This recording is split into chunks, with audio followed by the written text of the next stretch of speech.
अस्सलाम वालेकुम जी, मैं हूं फैसल अब्बास। 30 जुलाई जुमेरात के रोज़ का आगाज़ हो चुका है और पाकिस्तान का पॉलिटिकल सिनेरियो बड़ी तेज़ी के साथ तब्दील हो रहा है। मौजूदा इस हाइब्रिड सिस्टम के दो अहम तरीन करिंदे पाकिस्तान पीपल्स पार्टी और मुस्लिम लीग नून गुत्थम गुत्ता हैं। ये जो बिलावल भुट्टो जरदारी और मरियम नवाज साहिबा की आपस में लड़ाई है, क्या वाकई कोई असल कहानी है इसके पीछे, या फिर सिर्फ पाकिस्तान के इलेक्ट्रॉनिक मीडिया और पाकिस्तान की आवाम को बेवकूफ़ बनाने की एक कोशिश है? तो इसके पीछे छुपी कहानी है वो आपके सामने रखेंगे। और फिर उसके बाद दूसरी अहम तरीन खबर यह है कि DGISPR साहब की तरफ से एक अहम तरीन प्रेस कॉन्फ्रेंस आज ही के रोज़ तलब की गई है। हालात इंतहाई संगीनी की तरफ जा रहे हैं। फिर जो है वो इमरान खान साहब का मौक़िफ़ जो ये कहते हैं कि 8 फरवरी 2024 के इंतखाबात जो है वो पाकिस्तान मुस्लिम लीग नून और पीपल्स पार्टी ने चुराए, बिल आखिर वही ये दोनों इत्तेहादी जो है वो अब अपने मुंह से मान रहे हैं कि इमरान खान दुरुस्त था। 2 साल बाद यानी कि 2024 के अंदर इंतखाबात हुए, उसके बाद 2 साल बाद ये दोनों पार्टीज जो है वो अब नेशनल टीवी चैनल्स पर बैठकर ये मान रही हैं और उसके सबूत आ चुके हैं कि जनाब इमरान खान 8 फरवरी 2024 के इंतखाबात को जीता हुआ था। तो बहरहाल कुछ अहम तरीन खबरें हैं जो कि इस वीडियो की सूरत में मैं आपके सामने रखूंगा, लेकिन उससे पहले गुजारिश है कि कमेंट्स पे अपना फीडबैक ज़रूर दीजिएगा और हमारी वीडियो को शेयर ज़रूर कीजिएगा। जब हम ये कहते थे कि जनाब मौजूदा ये जो हाइब्रिड सिस्टम है ये फार्म 47 की पैदावार है, और फिर जब हम ये कहते थे तो फिर हमारे ऊपर ये एक इल्ज़ाम लगता था कि हम शायद किसी एक सियासी जमात जिसका नाम पाकिस्तान तहरीके इंसाफ है, हम उस सियासी जमात का जो पॉलिटिकल नैरेटिव है उसको टो करते हैं। हमारे ऊपर ये इल्ज़ाम लगता था कि जनाब आप फार्म 47 की क्यों बात करते हैं, आपने 8 फरवरी 2024 के इंतखाबात पर पाकिस्तान के टीवी चैनल्स पर बैठकर कोई बात नहीं करनी। 8 फरवरी 2024 के इंतखाबात के हवाले से जिस टीवी एंकर्स ने बैठकर बात की उनको उन टीवी चैनल से जो है वो ऑफ एयर करवा दिया गया। तो बहरहाल हमारे ऊपर ये इल्ज़ाम लगता था कि जी हम जो है वो किसी पॉलिटिकल जो एक सियासी जमात है हम उसके नैरेटिव को टो करते हैं और हुकूमत जो है वो फार्म 45 की पैदावार है, फार्म 47 की पैदावार नहीं है। अब जी सिर्फ गुज़िश्ता रोज़ की आप लड़ाई का अंदाज़ा लगा लें, जिसमें सबसे पहले बिलावल भुट्टो जरदारी ने ये बात की कि जनाब कश्मीर का जो इलेक्शन है उस कश्मीर के इलेक्शन में पाकिस्तान मुस्लिम लीग नून ने धांधली की है और धांधली के ज़रिए मुस्लिम लीग नून जो है वो कश्मीर में इलेक्शन जीतना चाहती है। राना सनाउल्लाह साहब टीवी चैनल पर बैठकर कह रहे हैं कि जी कश्मीर की हुकूमत हमें ही मिलेगी, इंतखाबात से पहले कह रहे हैं। अल्दो के वो एक अलग सिनेरियो है कि वहाँ पर पाकिस्तान तहरीके इंसाफ ने भी इलेक्शन का बायकॉट कर रखा है, जॉइंट एक्शन कमेटी ने भी जो है वो इलेक्शन का बायकॉट कर रखा है। किसी किस्म का कोई वहाँ पर जो है वो इलेक्शन जैसा माहौल वहाँ पर नहीं है, लेकिन इन तमाम तर चीज़ों के बावजूद मुस्लिम लीग नून के रहनुमा इस बात के ऊपर वो उनको तस्लीम कर रहे हैं कि जी हम जीतेंगे इलेक्शन। अच्छा जी, होता ये है कि जनाब सबसे पहले जो अपना बिलावल भुट्टो जरदारी हैं वो ये इल्ज़ाम लगाते हैं। जब वो इल्ज़ाम लगाते हैं तो उसके बाद मरियम नवाज साहिबा एक ट्वीट करती हैं और मरियम नवाज साहिबा कहती हैं कि जनाब पाकिस्तान पीपल्स पार्टी भी जो धांधली की मास्टरमाइंड है वो पीपल्स पार्टी हमारे ऊपर जो है वो धांधली का इल्ज़ाम लगा रही है। तो क़यामत कितने बजे है? ये बड़े अरसे के बाद जो मरियम नवाज साहिबा हैं उनका ट्वीट सामने आया। उस ट्वीट के बाद कुछ अहम तरीन जो है वो वज़रा के बयान सामने आते रहे। मेरी स्क्रीन पर सबसे पहले मैं आपको जो शर्जील मेमन साहब हैं उनका क्लिप दिखाऊंगा कि शर्जील मेमन साहब क्या कह रहे हैं, जरा ये सुनिएगा। पाकिस्तान मुस्लिम लीग नवाज जो कि 2024 की धांधलियों की पैदावार जमात 2024 में जिस तरीके से पाकिस्तान मुस्लिम लीग नवाज ने धांधली के जरिए इक़्तिदार में आए और वो चाहते हैं कि कश्मीर के इंतखाबात को भी उसी तरीके से ये हुकूमत बनाए जिस तरीके से खैराती तौर पे 2024 में मुस्लिम लीग नवाज ने पंजाब में हुकूमत बनाई। यानी कि वो कह रहे हैं कि मुस्लिम लीग नून ने पंजाब के अंदर और मरकज़ के अंदर जो है वो खैराती तौर पर हुकूमत बनाई है। और शर्जील मेमन साहब का ये जो दावा है, या शर्जील मेमन साहब कह रहे हैं कि किसी और के मैंडेट के ऊपर पाकिस्तान मुस्लिम लीग नून बैठी हुई है, तो वो कोई और कौन है? वो पाकिस्तान तहरीके इंसाफ है ना, वो पाकिस्तान। और हम पिछले 2 साल से यही जो है वो अपनी वीडियोस के अंदर और लिख रहे हैं, बोल रहे हैं कि जनाब एक सियासी जमात है जिस सियासी जमात का मैंडेट था और उस सियासी जमात को मैंडेट नहीं दिया गया और ये घुस बैठे हैं और ये मैंडेट के ऊपर कब्जा करके बैठे हैं। और मरियम नवाज साहिबा मैंडेट के ऊपर कब्जा करके बैठी हैं। अब उनकी इत्तेहादी जमात जो है वो उनको बीच चौराहे नंगा कर रही है, एक दूसरे को नंगा कर रहे हैं। अब होता तो ये है ना कि अगर किसी के ऊपर इल्जाम लगता है कि यार तुम नंगे हो, तो वो कहता है नहीं नहीं यार मैं नंगा नहीं हूं, लेकिन अगला बंदा कह रहा है भाई तुम भी नंगे हो। यानी कि मुस्लिम लीग नून पीपल्स पार्टी को कह रही है कि आपने जो है वो धांधली की है। पीपल्स पार्टी कह रही है जनाब आपने भी धांधली की है, और ये दोनों एक ही हमाम के अंदर दोनों नंगे हैं। तो बहरहाल एक चीज तो जो है वो ये चीज हमारे सामने आई है। अब मैं चाहूंगा कि बारी बारी आपको तमाम क्लिप सुनाऊं कि असल में ये हो क्या रहा है, उसके बाद आपके सामने एनालिसिस रखूंगा। ये बिलावल भुट्टो जरदारी साहब जो हैं उनका ये क्लिप सुने, ये बहुत इंपॉर्टेंट है। इलेक्शन भी पाकिस्तान की तारीख में कोई ऐसा एक इलेक्शन नहीं है जो ये लोग जीते हैं तो आवाम के वोट के ताकत पे जीते हैं। ये अगर जीते भी हैं तो ये तारीखी बात है, ये हकीकत है कि जब भी वो वजीर आजम के कुर्सी पे बैठे हैं, जब भी वो वजीर आला का दफ्तर संभालते हैं, तो वो आवाम के एतमाद की वजह से नहीं, उनके कोई परफॉर्मेंस की रिपोर्ट की वजह से नहीं, वो धांधली की वजह से।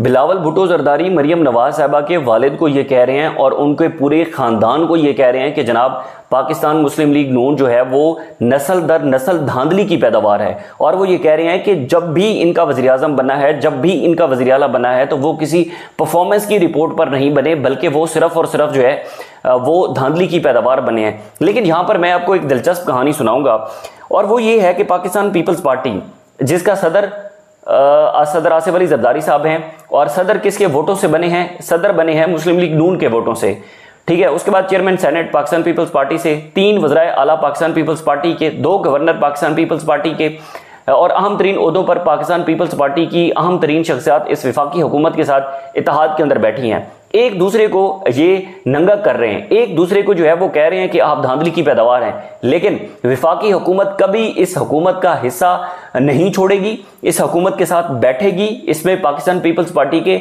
मफादात हैं। पाकिस्तान पीपल्स पार्टी जो है वो सिर्फ ये लफ्जी गोलाबारी है, इसके पीछे कुछ कहानी और है जिससे तवज्जो हटाने की कोशिश की जा रही है। अब अगर हम एक वक्त के लिए ये मान लेते हैं कि पीपल्स पार्टी और मुस्लिम लीग नून की ये जो लड़ाई है ये कोई हकीकत है, अगर ये हकीकत है तो पीपल्स पार्टी नून लीग को छोड़ क्यों नहीं देती?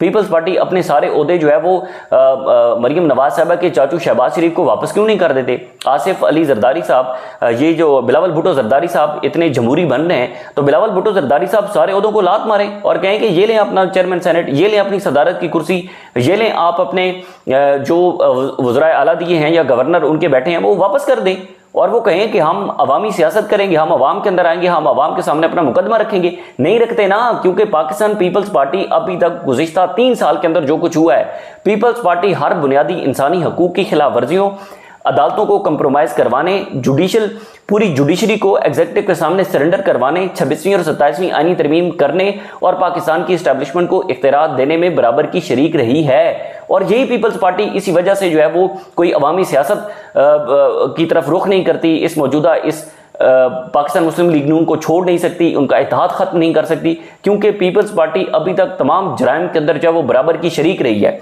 अब इसमें एक और क्लिप है जो आज उमर दराज गोंदल साहब के प्रोग्राम में एक इंकशाफ हुआ है, ये जरा सुनिएगा। फिर अगर आप सच बोल रहे हैं फिर पूरा सच बोले। अगर फॉर्म 47 की आप बात और फॉर्म 45 की कर रहे हैं, फिर बताएं कि किसका मैंडेट था, कौन जीता जिसका आप ताना मुस्लिम लीग नून को दे रहे हैं। देखिए, यकीनन पंजाब में और पुख्तनख्वा में तो पीटीआई जीती है। अच्छा, वो बात सच है, ठीक है।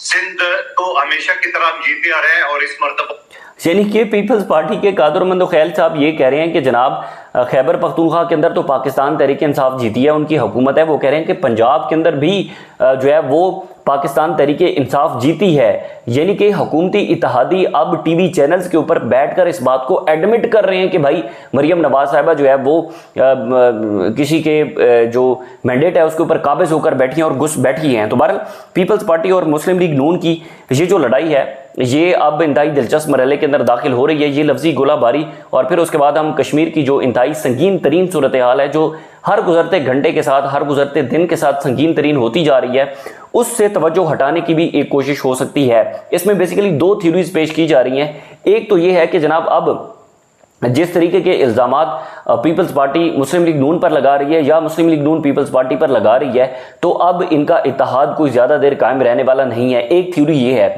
दूसरी थ्योरी साथ ये भी डिस्कस हो रही है कि भाई पीपल्स पार्टी अभी तक तमाम तर चीज़ों के अंदर बराबर की शरीक रही है, तो पीपल्स पार्टी के अंदर इतनी हिम्मत और जुर्रत नहीं है कि पीपल्स पार्टी इस मौजूदा हुकूमत का साथ छोड़ दे और हुकूमत का जो है वो धड़न तख्ता हो जाए। क्योंकि पीपल्स पार्टी अगर छोड़ती है तो फिर पीपल्स पार्टी के बुरे दिन शुरू हो जाएंगे, पीपल्स पार्टी के करप्शन के केसेस खुल जाएंगे। तो एक थ्योरी तो ये पेश की जा रही है कि सिर्फ ज्वाइंट एक्शन कमेटी के एहतजाज और उन पर होने वाले जो तशद्दुद है और वहां पर जो संगीन तरीन सूरत हाल है उससे तवज्जो हटाने के लिए पीपल्स पार्टी और मुस्लिम लीग नून की नूरा कुश्ती जो है वो मीडिया चैनल्स की जीनत बन रही है। दो किस्म की ये थ्योरीज पेश की जा रही हैं। अब जी आज ही के रोज DGISPR ने एक प्रेस कॉन्फ्रेंस तलब की है और उस प्रेस कॉन्फ्रेंस ज़ाहिर है मुल्क में इस वक्त इंतहाई संगीन तरीन सूरत हाल है कि हमारे सामने 3 से 4 महाज खुले हुए हैं। एक तो हम देखें तो खैबर पख्तूनख्वा के अंदर सिर्फ गुज़िश्ता दिन की जो रिपोर्ट है पूरे पाकिस्तान के अंदर गुज़िश्ता दिन के अंदर जो दहशतगर्दी के हमले हुए हैं उसमें 17 जाने जा चुकी हैं। 17 जाने जो है वो जा चुकी हैं और आप यहाँ से अंदाज़ा लगा सकते हैं कि हम बलूचिस्तान में हमारे सामने कौन सा महाज खुला हुआ है। खैबर पख्तूनख्वा में दहशतगर्दी की लहर के अंदर है। आज़ाद कश्मीर के अंदर, आज़ाद जम्मू कश्मीर के अंदर जो कुछ हो रहा है उसको जिस तरीके से पाकिस्तान से हटकर जो इंटरनेशनल मीडिया जो चीज़ें रिपोर्ट कर रहा है वो इंतहाई खौफनाक हैं और वो चीज़ें जो है वो मुल्क के अंदर एक गैर यकीनी की सूरत हाल को पैदा कर रही हैं। पाकिस्तान के इंटेलिजेंस इदारे जो है उन पर सवालिया निशानात खड़े हो रहे हैं। जो अपना इंटरनेशनल मीडिया है वो सवालात खड़े कर रहा है। तो इंतहाई संगीन तरीन सूरत हाल है। अब कादिर खान मंदखेल साहब तो कह रहे हैं कि जी जो इमरान खान साहब हैं उनकी हुकूमत थी पंजाब के अंदर और वो मैंडेट जीते थे, लेकिन इसमें ये तो पीपल्स पार्टी की खैर गुत्थम गुत्था और मुस्लिम लीग नून की चल रही है। अब DGISPR की प्रेस कॉन्फ्रेंस पर सारी नजरें लगी हुई हैं कि वो किस हवाले से होगी। क्या वो कश्मीर के हवाले से होगी कि जॉइंट एक्शन कमेटी के साथ जो कुछ इस वक्त कश्मीर के अंदर हो रहा है, या फिर वो इस मौजूदा कोई हमारा जो इंटरनेशनल एक पर्सपेक्टिव है उसके ऊपर होगी। तो ये अभी देखना होगा।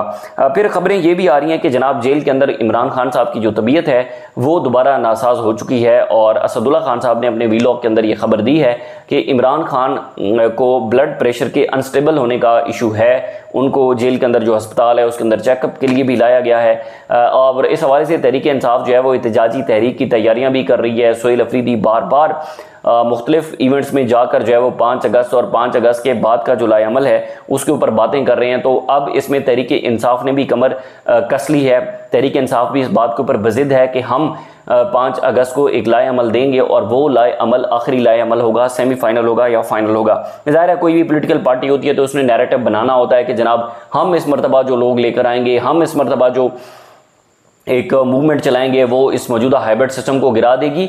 तो ये अभी इसमें कुछ भी कहना कबल अज़ वक्त होगा। वक्त बताएगा सोहेल अफरीदी कितनी जो वो रेजिस्टेंस करते हैं, कितनी तादाद में लोग लेकर आते हैं या क्या बड़ी डेवलपमेंट होती है। आज की कुछ अहम तरीन ये खबरें थी। मज़ीद जो भी डेवलपमेंट्स होंगी इंशाल्लाह आपके साथ शेयर करेंगे। इजाज़त दीजिए, अल्लाह हाफ़िज़।